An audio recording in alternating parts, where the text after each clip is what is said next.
2007년 8월 21일 새벽 1시경 중국 스촨성 청두의 한 정신병원에서 살인사건이 발생했습니다. 그것도 언니가 친여동생을 죽인 가족 간의 살인사건.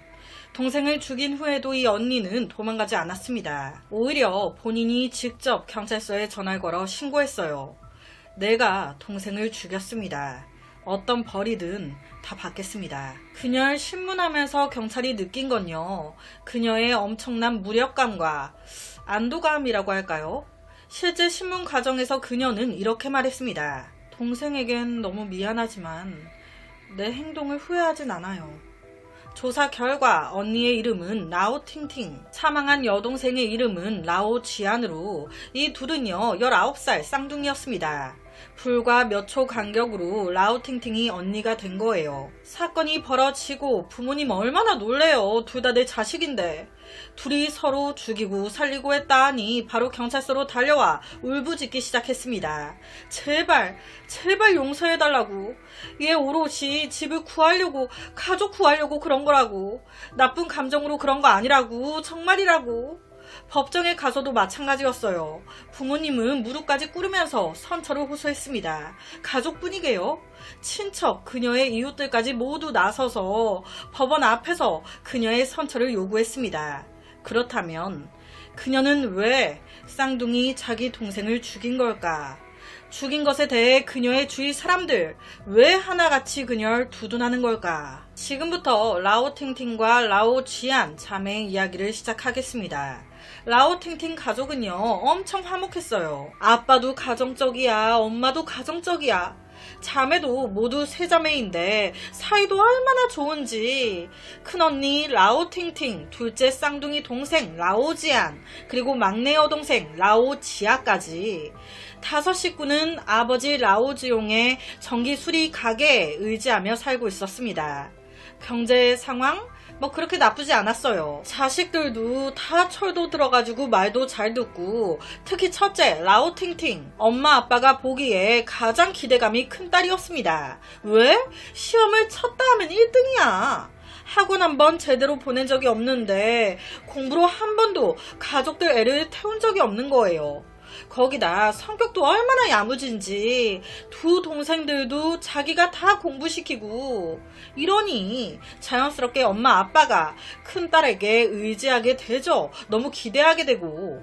아무 문제가 없어 보이는 평화로운 가족. 그런데 2001년 여름 이 모든 평화가 갑작스럽게 끝났습니다. 세 자매가 학교 끝나고 밖에서 놀고 있었어요. 그런데 보슬보슬 비가 내리기 시작하네.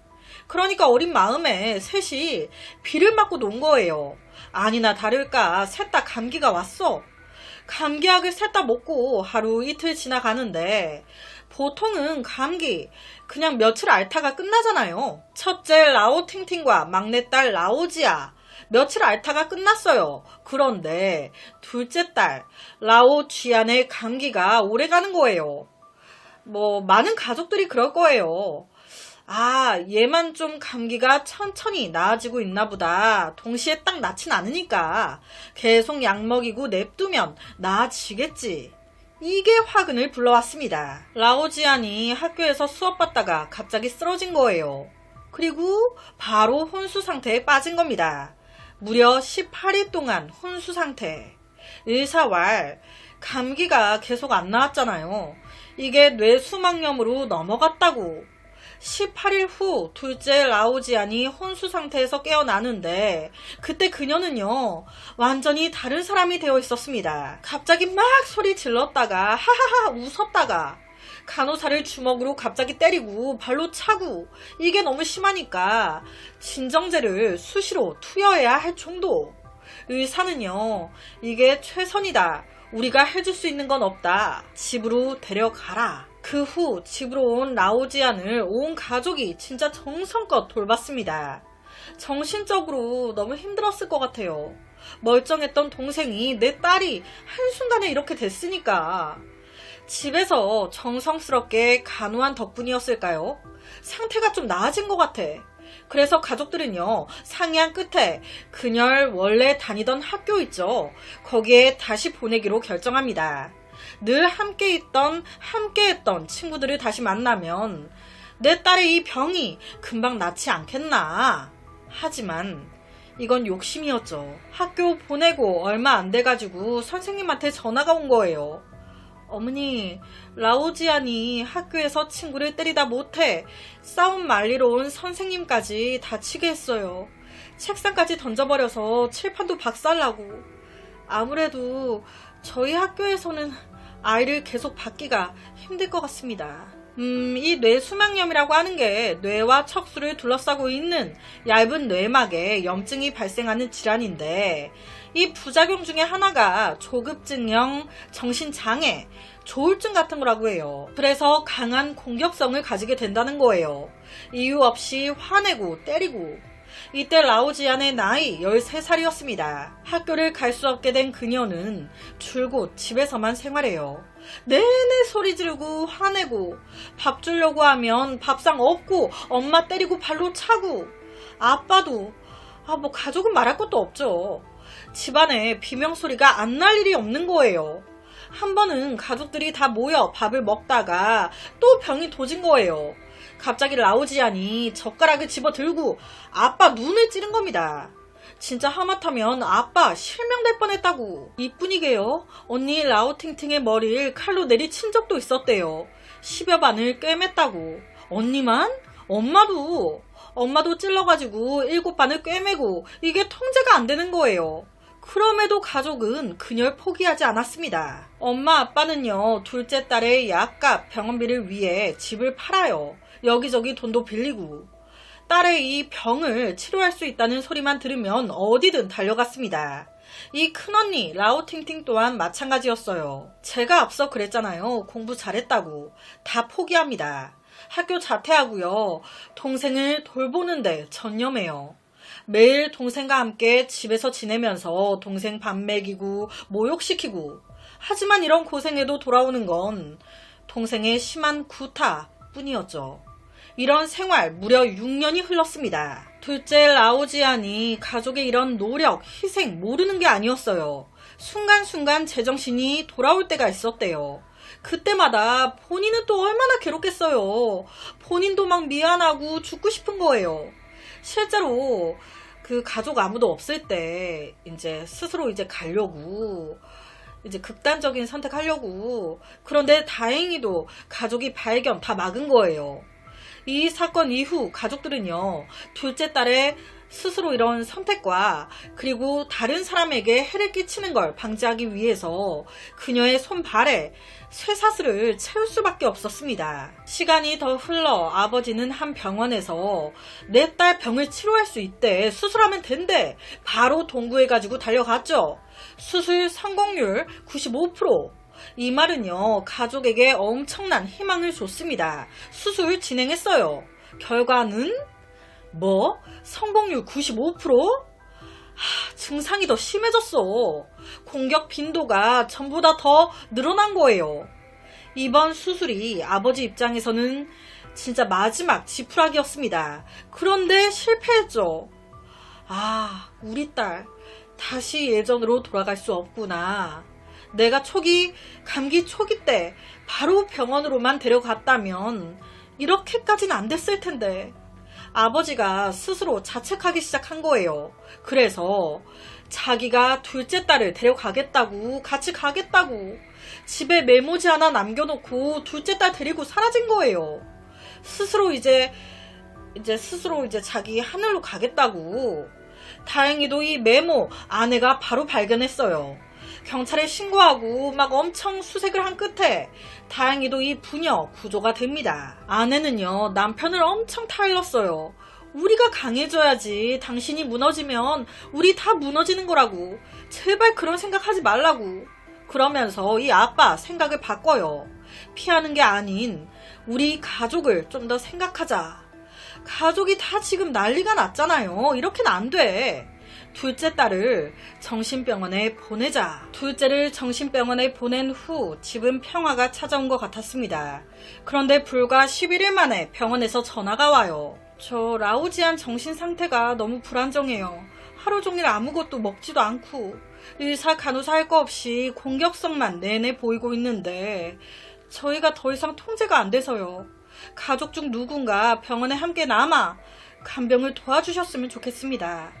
아니면 집으로 데려가시든지. 그러니까 가족들이 병원을 찾아간 거예요. 거기서 한 번 더 마음이 무너집니다.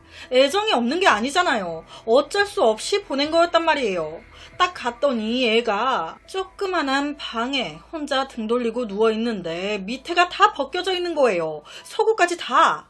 그 상태에서 똥이 다 묻어있고 욕창 염증에, 그리고 방 안에 이게 무슨 냄새야. 악취가 아주. 거기다 왼손에 스스로 낸 상처까지. 놀란 가족들이 라오지안 불렀어요.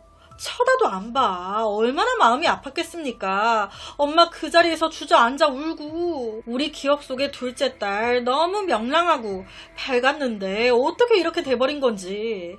가족들은요, 집으로는 못 데리고 오고 첫째 딸 라오팅팅이 남아 동생을 돌보기로 했습니다. 그렇게 늦은 밤 언니 라오팅팅이 그 작은 정신병원 병실에 앉아 잠든 동생 라오지안을 이렇게 쳐다보는데 뭔가 오만 생각이 드는 거예요. 너도 이렇게 살아 뭐하니? 그냥 이렇게 버티는 게 이게 정답인 걸까? 가족인 우리도 케어하기 힘들어 맡긴 상황인데 어느 누가 우리 동생 잘 케어해줄 수 있겠어. 인간으로서 전혀 존엄받지 못한 채 그런 삶을 오래 살아봤자 뭐하겠어. 오만 생각하다가 스스로 결정을 내린 겁니다. 내 손으로 내 동생의 삶을 끝내기로 베개 들고 눌러버린 거예요. 동생이 죽은 걸 확인한 후 스스로 경찰서에 전화 자수했던 거고요. 경찰은요, 조사하면서 라오팅팅의 정신진단을 진행했습니다. 그 결과 그녀 심한 우울증이 나왔어요. 진짜 아픈 사람도 힘들지만 그 옆에서 간병하는 사람도 정말 많이 힘들거든요. 이 사건이 벌어진 후 이 엄마 아빠는요, 라오팅팅의 편에 섰습니다. 이미 한 딸을 잃었습니다. 또다시 딸을 잃을 수 없어요. 예, 진짜 다 가족을 위해서 그런 거예요. 가족이 다 너무 힘들어하니까. 그러니까 순간 그런 선택을 한 건데 이게 다 제 잘못입니다. 제가 얘 대신 감옥 갈게요. 제발 사형만은. 부모는 법정에서 무릎을 꿇었습니다. 탄원서까지 작성, 거기에 무려 1000명 이상이 사인을 해줬대요.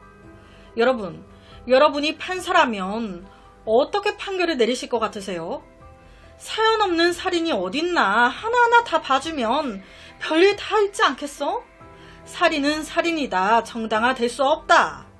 역시 중국 강하게 내렸을까요? 아니면 그래도 이건 일반 살인과는 느낌이 좀 다르지 않나? 상황이 어느 정도 좀 이해가 되는데 라오지안 본인도 힘들어 죽고 싶어 했을 정도인데 가족들은 또 오죽했을까? 이해가 된다. 선처를 해줬을까? 결론은요, 중국 라오팅팅에게 징역 3년, 집행유예 5년을 선고했습니다. 살인사건인데 집행유예가 나온 거예요. 이게 말도 안 되는 결과인 거거든요. 선처해준 거예요. 정말 다행이죠. 개인적으로 뭔가 오늘 사건은 피해자인 동생도 하늘에서 좀 어느 정도 이해를 해주지 않았을까. 감히 좀 이런 생각도 조심스럽게 들더라고요. 뭐 아닐 수도 있고요. 병마가 행복했던 한 가정을 완전히 파괴시켰습니다. 한순간에 생기발랄했던 한 여자아이를 악으로 만들었어요. 그녀의 가족들 엄청 노력했고 몸부림쳤습니다. 하지만 모두가 원하지 않는 결과로 이어졌죠. 병마는 무정하지만 사람은 정이 있습니다. 이 영상을 보시는 모든 분들, 지금의 행복한 생활, 가족 모두 건강하게 아무 무탈 없이 함께 지낼 수 있는 이 시간을 저도 그렇고 더 소중히 감사해야 하고 이제 생각해야 될 것 같아요. 여러분은 이 사건에 대해 어떻게 생각이 되시나요? 여러분이 라오팅팅이라면? 그래서 오늘은 실제 중국에서 발생했던 안타까운 살인사건을 가지고 왔습니다.